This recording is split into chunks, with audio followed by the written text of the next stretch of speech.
Well, this is going to be a highly subjective topic. When I played this game and then drew up plans for a video, I was still very undecided.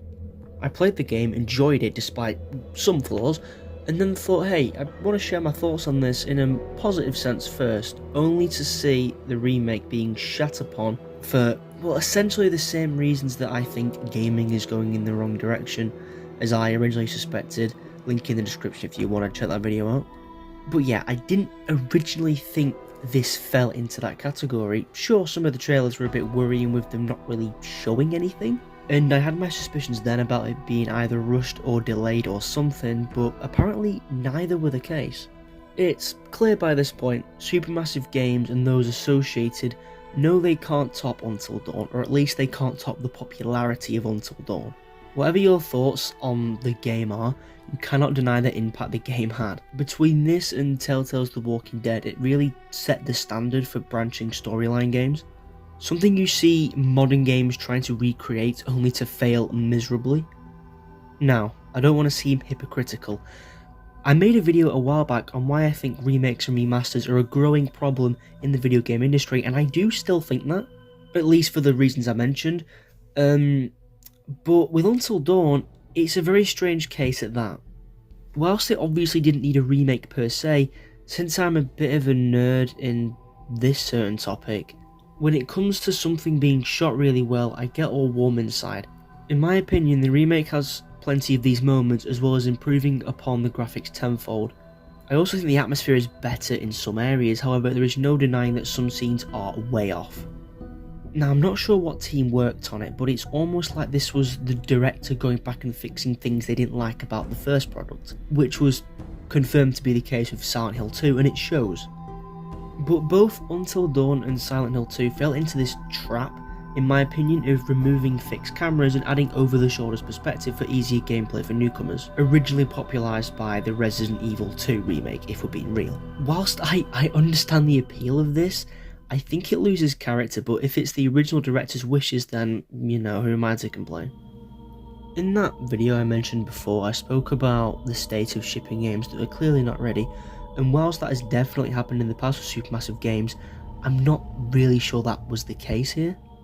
I've heard some things that would say otherwise, but going off my personal experiences, I had absolutely no issues. In fact, this game looked and performed beautifully, and I can only go off my personal experiences.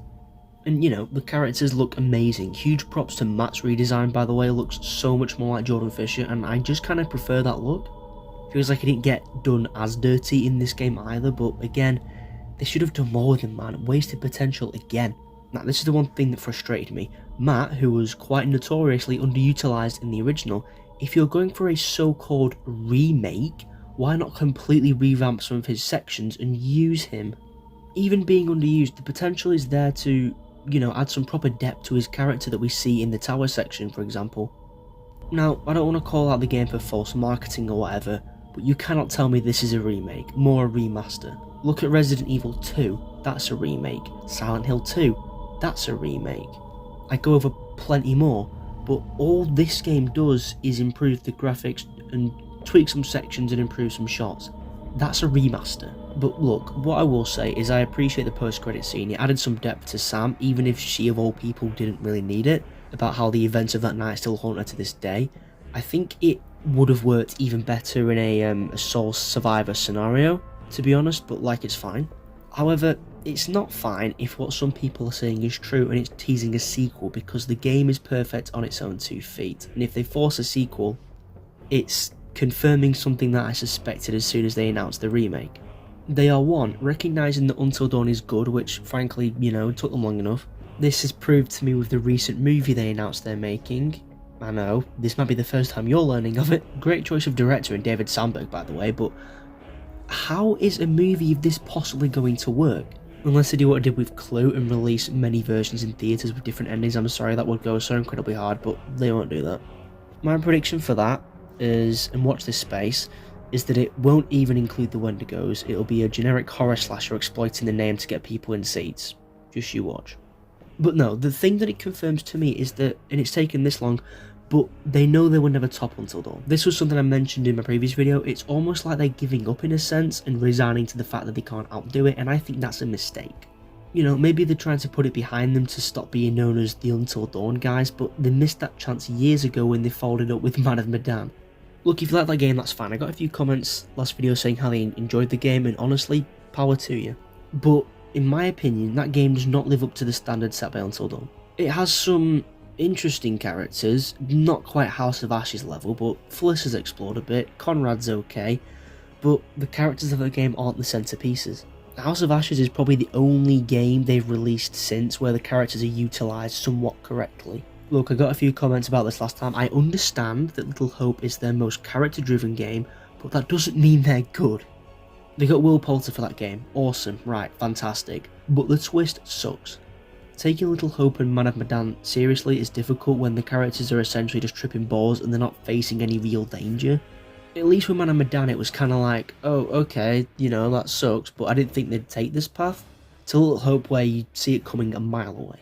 I really rate what they're trying to do with this model of one game a year, like creating a season of games in theory. That's a pretty awesome idea, but the expectations to be able to even do that just aren't realistic, especially while they're trying to cram in standalone games every few years as well. It's kind of falling back into a super massive video this again, but just one last thing on that. I also got a couple comments. Apparently Sony played a massive hand in Until Dawn, the original, where they basically stood and looked over the shoulder like a parent watching their kid do their homework. If that's true, then that adds up a bit more since the marketing for that game was awesome. So yeah, I'd probably be inclined to believe that, honestly. Certainly adds up as to why they'd spend longer on the script. But the remake, remaster, whatever adds things to improve the game. Like I've said, scenes like this one where Mike shoots or doesn't shoot Emily in cold blood is shot and looks so much better. One criticism I don't agree with from people who I don't think actually played the game was that they apparently removed the blue filter that gives the game its original identity. Well, look at this scene now. Christ, it's gorgeous. That criticism literally just comes from people on Twitter who've seen screenshots.